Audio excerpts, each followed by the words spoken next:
రామ్ రామ్ అందరికి early morning లేచి ready అయ్యి స్టోర్ కి అయితే స్టార్ట్ అయిపోయినాం. స్టోర్ కి రీచ్ అయ్యి లాగిన్ అయిపోయి ఇక బూస్ట్ తాగడానికి స్టార్ట్ అయినాం. ఇక అలా పవరాలను చూసుకుంటూ బూస్ట్ అయితే కంప్లీట్ చేసిన. ఇక స్టోర్ లో అయితే పెండింగ్ వర్క్స్ అన్ని కంప్లీట్ అవుతుండే. ఐ థింక్ ఇక జల్దీ ఓపెన్ అవుతుంది స్టోర్ అయితే. లాగౌట్ అయ్యి ఇంటికి పోయి తినేసి ఇక శ్రీ సరస్వతి ఆర్ట్స్ లో ఫేస్ రివీలింగ్ ఉందంటే ఆడికైతే స్టార్ట్ అయినాం.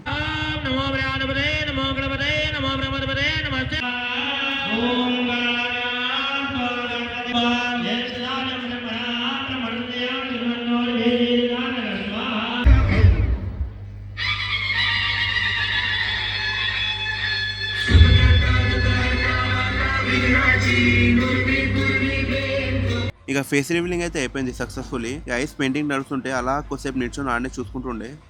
ఇక ఆడ నుంచి రిటర్న్ ఇంటికి అయితే స్టార్ట్ అయినా. ఇంటికి వచ్చి ఫ్రెష్ అయ్యి దుకాణంలో కూర్చున్నా. అప్పుడే మా అక్క కొడుకు అయితే ఫోన్ చేసి మామ నాకు చికెన్ మంచూరియా కావాలంటే ఇక వానలు తడుచుకుంటూ పోయి చేపించుకొని వానికి ఇచ్చిన. ఇక మా వాడైతే ఫుల్ హ్యాపీగా నేను నా నుంచి వెళ్దాం అంటే మా అక్క అయితే నాకు వద్దనని పైసలు ఇచ్చింది. నేను తెచ్చింది 100 కి అయితే మా అక్క 250 ఇచ్చింది నాకు. రిటర్న్ వెళ్తుంటే మన బైక్ ఎక్సిలరేటర్ కేబుల్ అయితే పోయింది. ఇక నేనైతే మా కోడి భాయ్ని ఫోన్ చేసిన. మా కోడి భాయ్ అయితే బండి తీసుకొని వచ్చేసిండు రప్పమని. ఇక ఆడ నుంచి సీదా టో చేసుకుంటా పోయి మెకానిక్ షెడ్ అయితే పెట్టేసినాం. ఇక మేమిద్దరం అంటే ఇక మా ఎంబడ వీడిపో వచ్చేసిండు. ఇక కేబుల్ ఏదో బుష్ అనే పార్ట్ అయితే దొరకాలి. ఇక ఆయన రేపు రిపేర్ చేస్తా అన్నాడు. ఇక ఆయన గ్యారేజ్ లో జాగా లేదంటే మళ్ళీ మన ఇంటికాడైతే టో చేసుకొచ్చినాం. ఇక రేపు కలుద్దాం. బాయ్.